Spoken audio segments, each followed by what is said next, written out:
السلام عليكم ورحمة الله وبركاته. الشمع عركفوني كبجمتوتا في جالتمتوتا ردكتوتا كي جمرت كيسانو أنا جراتو بقى أنا جراتني سنين جتة أنت ناس كيسو ما أجايبات منا كي جرا كنا في كيسو ما نكون نو جتان كا سنتي همو إرّا ولما لالو يويو ما أقوم فيديو أرجتني فو صورة كنا لالا صورة كنا عجج كنافو مرت كيسانو نورو سنين جنة جرا بقى رفتني بقى نجان رفتني keessummoota keenya nuu simadhaa isiniin jedha.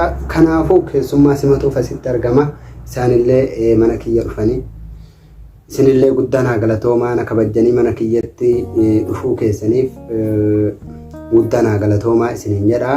Abuurakaa tuub jedha yuutuubiin isaanii akkasuma liinkii isaanii jala kaaha.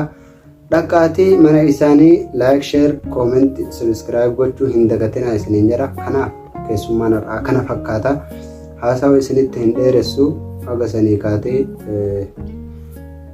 like, comment, share gochuu hin dagatinaa isiniin jedha. Haasawa isinitti hin dheeressu asumatti isinirraa gabaabsaa wal jajjabeessaa wal bira dhaabbadhaa isiniin jedha. Kaatee durattillee wal bira jirra keessummaa seeran simadhaa isiniin jedha. Wassalaamu alaikum warahmatullahi wabarakatuh. Bye bye.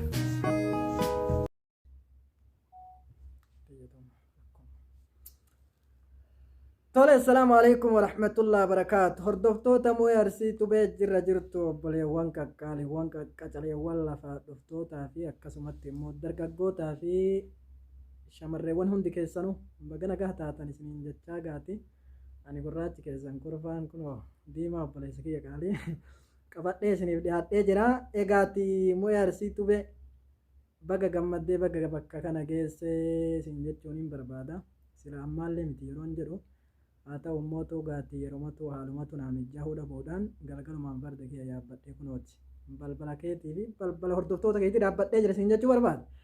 Egaati hordoftoota mooyarsi tubeedha. Moo'een arsii tubeen mataa ofiitti muratee akkasuma isinis immoo haala gaariidhaan isin kunuunfachuudhaan YouTube yeroo dhihoo keessatti banate subscribes akkasuma immoo sa'aatis waa hunda deetee seera YouTube isarraa barbaachisu hundaa goolabatee amma gaati abbaa YouTuberaa tahee jira. Mooyarsi abbaa YouTuberaa ta'uun isaa mataa isaa qofa osoo hin taane isintu abbaa YouTuberaa godhe kan guddisee isin galatoomfadhuu fi akkasuma guddisee deetee isin kabaju hordoftoota mooyarsi tubee hundi keessanuu baga nagaa taatan eega isiniin jedhee booda asumaan gaatii gara keessummaa kiyya kaan biraa gurraacha dhuwana gama isaaniititti achi isin dabarsaa salaama gaa isin gaafatanii waan isiniin jedhamee walumaan dhageeffanna.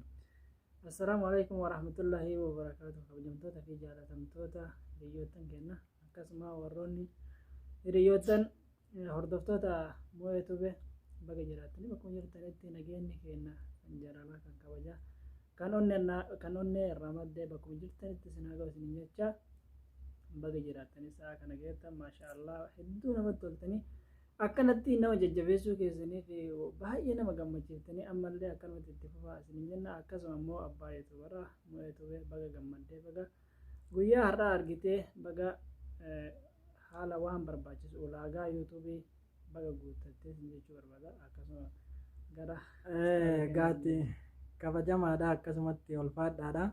Bakka ani isin yaamee fi akkasuma teessoo ani isin kaa irraa teettanii obboleessa keenya akkuma isin jaaladhuu fi isin kabaju kanatti kabajuu akkasuma jaaladhuu gammachuu isaan wajjin qoddachuu keessaniif hedduu galatoomaa isiniin jedha. Hordoftoota kiyya warri mana teettaniif kaala jirtanillee ka akkasuma firaasha irra hirkataa jirtaniif ka teessoo irra taa'aa jirtan akkasumatti viidiyoo kana daawwataa jirtan hundi keessanuu like share gochuudhaan akkasuma immoo akkuma duraan jajjabeessaa turtan kumintii xaafaa turtan like godhaafi turtan share gochaafi turtan viidiyoo isaa daawwachaafi turtanii bakka kanaan geettanitti gammachuun irraa gammanne deete qeerroon biyyaa isinuun hin beektanii adiif eegaati irraa gammanne kan akkan wajjin gammaddanii bitaa mirgas warra lookii allee dhageessisaafi dura deetee jalaqsima irratti yookaan jawwaaluma gurguddaa kanaan sheer godhaa turtanii warri lookii allee sheer itti haa godhu waan akkanaa jedhe abbo maara bilbiluma arabaatiin illee sheer haa godhuufi haalaa godhuuf sheer haa godhuufi gammachuu teennee nu amma gammanne kana isinillee nu gammadaa bitaa mirgas uummata akka irraa hin qaanfatinaa deete yoo namni deetee viidiyoo kanarratti waan inni jedhu jiraate lakkoofsuma keenyatti kennitan rakkoon qabu waliin cinqamtanii sodaattan tole. Mee haa jennu namni xiqqoo mee maal harkaa qabdan mee waan gorsa qabu waan akkasumatti Anaa kolfan jaalanne kanallee mee nima seeqadda idan itti fayyadamee. Waan bareeda namni tokko waliin kolfee waliin taphatee bifa fuula ifaadhaan adda bahuun waan hedduu nama gammachiisu. Baay'illee jecha hin qabu garuu jecha gorsa fakkaatu takka Mo'ee Tubee Arsii kanaaf Akkasuma hordoftoota isaatiif. hordoftoota isaatiin illee garuu jechi tuni addatti abbaa yuutuubicha kanaa laallatti. Kanaaf maanguddittii takka jira duriif akka seenaatti maanguddittii suni mana kophaa galtii mana dukkanaa keessa galtii daabboo harkaa qabdi suma daabboo nyaattu Qixxaamu daabboo. walumaa galatti wama nyaatatti wama harka qabatanii nyaata wayiiti daabboo fi qixxaa keessallee tokkuma harkaa lafa bu'e seenaan garuu akka katabetti Daabboo. harkaa lafa bu'ee jennaanin yaa rabbii harkaa lafarra deemtee dhabde yaa rabbii mee ifaa keessan naa ibsi yoo argadhe daabboo kana irraa sii kutaa ittiin beekta. Rabbi garuu kutaa isittis hin barbaadu. Hin barbaadu isin rakkatte nama rakkate. Isin nama rakkatee rakkannan akkasitti yeroo. Daabboo kana yoo arge irraa sii kutaa ifaa keenaa ibsi jennaan rabbi hangaasuma fidee ibsee jidduma sana argatte jidduma hangaasuu sanatti argatte. Argattee nan lakkii dhiisi argadhe ittiin hin xaarini. Eeguma ifa argattee daabboollee wal geette. Ifama rabbii sanii argattee daabboo wal geettee naan dhiisi argadhe. Akkasii Mee dubbiin tuni dubbiidha. Gorsaa fi kolfaa fi waan of keessaa qabdi. Keessatti immoo ergaa tanaanillee wal qabatti na fakkaata yookaan ilaalu. Mee nam hundaa deetee wanni hin jettuuti. Mee maal itti feetaniiti? Wanti itti fedhe abbaa yuutuubii kun hordoftoota isaa kana jechuudha. Wanti kun ba'aadha beektan. Ba'aa kana na waliin fuudhaa mana naa geessaa jedhanii isaan kana barbaadu. Fuudhanii amma waliin manaan gahanii jiran. Garuu amma achis haga boorootitti illee wajjin waliin ol dabarsina inshaallah. Waliin amma manaan geenneefi yoommoo isaan kalaas anatu fidatee asiin gahatee nuun jedhanii ofirraa nu ari'an booroo adda seensifachuu hin danda'an garuu. Akkanuma booroo adda seensifateeti. Haa ta'u garuu amma yoo nu erga nu asiin geenne bakka mana kanaa eega geenne deema anatu asiin gahate yoo nuun jedhan rakkoodha. Booroo eenyu wajjin seensifatu. Dullatti masanii walitti hin isaanillee.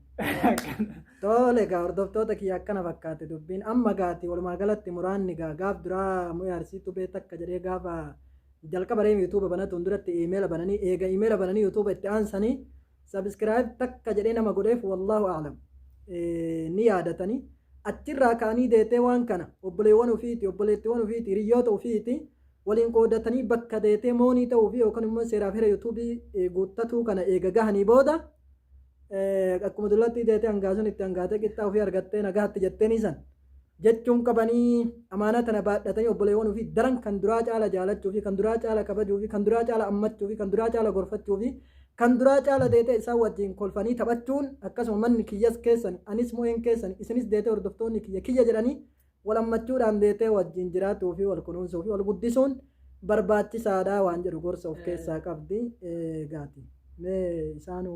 Mee isin hordoftoonni keenya jirra jedhaagaa Mo'ee Arsii Tubee durallee waliin as geenne mucaallee mucaadhaa qacalee immoo qacaleedha ijoollee reef lafaa dhufaa jirtu deetee ijoollee dhakaallee cabsuu dandeettuu fi yookaan immoo gaati akkuma kanaa ol fuutee osoo inni deetee lafan bu'in asirra qabuu dandeettu ijoollee reef lafaa dhufaa jirtu waliin jirra jedhaagaa egaati jirra jechuudhaan Mo'ee Arsii Tubeedha maal godhaannaa. Jajjabeessa yennaan subscribe like share waa hundaanuu bira akka jiraattan. Ani bara lookii yaallee jedhee timake maal jettan isin kana irratti. Lookii kan qabaatin illee lookii masanuu bitatee yookaan immoo namarraa argatee. Eegaati. Akkutti oduu naaf facaatee jechuudha magaalatti. Akkana fakkaatti gaa. Maal jedha mee waan jettan jedha waa dagatee yaada. Meetti yaadadhaati. Tole.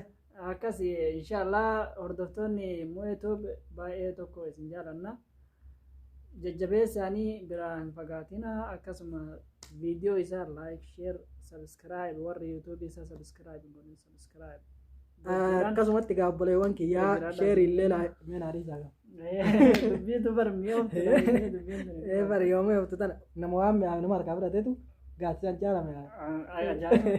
Tole egaa obboleewwan kiyya wanni jechuu barbaade Mo'ee Arsii Tubeedha.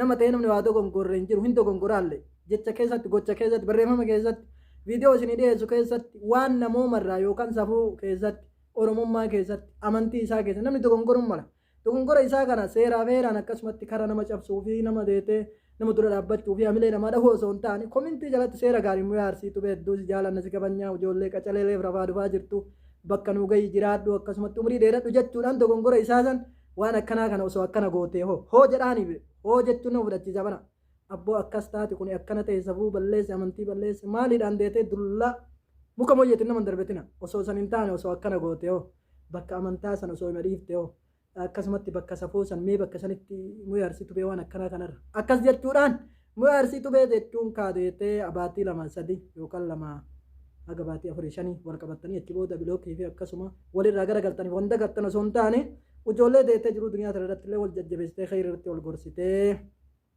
akkasumatti immoo waa hundaan wal bira dhaabbattee hamma dhumaatti mee asumaanoo keessa yuutuubii kiyya yuutuubiin aburakaa jedhama aburakaa tubee san aburakaa tubee akkasuma subscribe like share godha jajjabeessa yuutuuba kennallee hin dagatinaa egaatti hedduu galatoomaa ulfaadha kiyyas immoo sanuma waluma eegutu jenna fayyee maqaan tokkoma muyaa arsiitu bee asumaanuu gaan xiqqoo tole afaan kana jarjara waan taatee bari diimaan kun xiqqoo lashifamee tan gosa taatanii xiqqoo muyaa arsiitu bee nama akkaan jaalannuu fi nama akkaan kabajnuu fi waliin nyaannee dhuunee fi walitti dhiyeenya qabnuudha gaati hamtuu isarraan beeynu dogongorus immoo osuma itti yaadin akkuma ilma namaa dogongoru nama xiqqaa ol qabee guddaa qaqqabuu miti nama saba kana achi qabee kaanas qabuu miti nama gaati jaalalaa fi kabajaa fi waa hunda keessatti kaan wal caalchisuu waan isaati miti kanaafuu jecha warroonni akka tasaatitti yaanni adda addaa viidiyoon adda addaa isin fudhatame waan san qalbii keessa dileet gootanii obboleessa keessa yoo dogongorellee hordoftoota keenya namni tokko yoo dogongorellee jechuudha dogongoruu caala namni dogongoree ofii sanirraa barateetiin irraa deebi'utu irra caala beekanii kanaaf lolaan osoo hin taane bifa tasgabbiitiin suutuma wal amansiisaa akkasitti wajjin deeman bareeda. Egaa suni bareeda gaa hordoftoota keenya isinillee duba bareedanii nullee gaati anallee gurraachina kanaanumatti obsaadha isaanumaan deetee gaati narraa wanni jedhaadha muyaa arsiitu bee akka nuu jajjabeessitanii akka gammachuu isaa tana gammachuu teessanii fudhattanii kallattii maraan bira nuu dhaabbattanii fi laayik sheerii viidiyoo tokko inni hojjetee waa'ee amantii irratti ta'ee waa'ee sabaa irratti ta'ee waa'ee akkasumatti immoo huma garaagaraa gorsa adda addaa isiniif dhiyeesse waa'ee deetee xiqqoo zana akkana jedhaa jechuudha uma fedhe inni qabatee isiniif dhiyeesse laayikii fi sheeriin hin yaaddessina akkasumatti komintii yaada isinii dhufe hunda jala kaanu jajjabeessa jechuudhaaf dhufne inni biraa immoo gaafa aburakaa beeni moonii ta'e yookaan seeraa feera baay'atu baraa ta'e mee maali waa qopheessanii dhuftamoo akka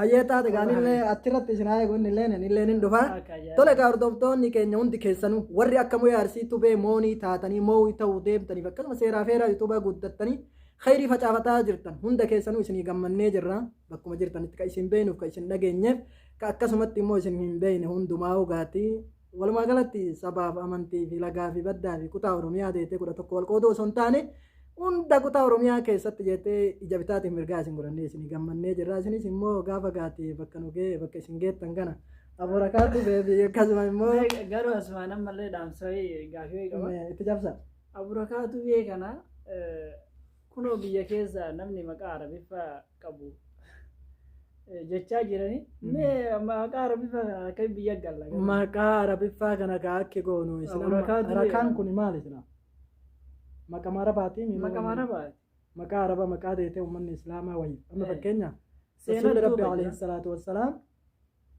ta'arraf ilallahi fi rakaa'i jedha lugaa arabaati uummanni kallattiin biyyaa kun jechuun namoonni tokko tokko maqaallee dhahuuf inni ulfaata namoonni tokko tokko maqaa arabaatii fi yookaan uummata islaamaa qeequudhaaf labbaa galaa jiranii rasuulli rabbi maqaa araba jecha rasuulaati rakaan kun ta'arraf ilallahi fi rakaa'i jedha gama rabbii beekami deetee bal'inna keessatti rakaan kun bal'inna gama rabbii beekami bal'inna keessa jedhamu walumaa galatti maqaa arabaa irraa ani gaanumaan barbaachisaa taanaan gaati ilaalee dabaladhamoo jijjiiradhachuu keessa ani numaa garuma sahabaa gurguddaa deetee warrummaan achiiti maqaa arabaa balaaleffatu kunuu beeku akka Umar ibn Khattab Abubakar Siddiq maqaan isaa Abdallah ibn Quhafaati mee inshallah ilma kee yoo kanallee kanumarra dhiiseetta dhimma kee lammaffaa Keessanis immoo akkasumatti yaaddaniin yookaan Abdallaa ibn Umarii fi akkasuma Abubakar Siddiq Ma rakaayyuu kiyyuu mana jala hattanii. bar waan inni qaalii ta'e eessa isin jalaa dhaqama. Akkana inshaallah yoo isin kashi jirattan taate baranillee sodaanna keessatti argamtee. Walumaan itti yaadne jechuudha. Walumaan itti yaadne.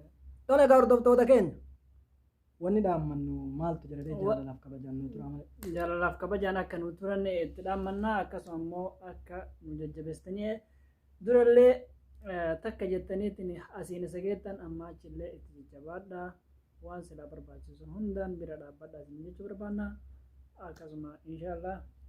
Yoo rabbiin fedhe gaa inshaallaati gammachuu tanaa oliitii fi akkasumatti immootu waan nama seeqachiiftu nama kolfichiiftu tanaa oli yoo tana irratti nu gammachiiftan gammachuun kan walitti deebinu ta'a buleewwan keenya yeroo dhihoo keessatti moonii ta'uu deeftanillee gammachuu teessan kan isin irraa qooddannu ta'a egaatti asumaan maqaa Abuurakaa Tubee jedhamu maqaa Abuurakaa Tubee jedhamuun obboleessa keenya qaalii fi akkaan kabajnuu fi jaalannuu fi akkasuma jabeessinuu fi waliin nyaannee dhuynee fi akkasuma waa hunda waliin qabnu maqaa Mu'ee Arsii Tubee jedhu gammachuu isaa qooddachuudhaaf kan dhufne anaa fi egaati keessummaan kabajaa isin jidduutti argamtan kun lagas gaaras qaxxaamurree dhufnee jirra maajaa kennallee fixannee Mu'ee Arsii Tubee fi hordoftoota isaa qaqqaaliiwwan bitaa mirgaa Dubaayii fi Qaatarii fi akkasuma bahaa fi dhiyaa sharkii fi garbiidha salaammannee kunooti nyaannellee dhuyne akka nama nyaatee dhugeetii fi waa hunda deetee onni jedheetitti gammannee isinirraa ol jedhu jirraa egaati kabajamtoota keenya nagaan nu turaadha gammachuu walitti nu haa deebisu asumaan gama kiyyaa wassalaamu alaikum warahmatullaahi wabarakaatu.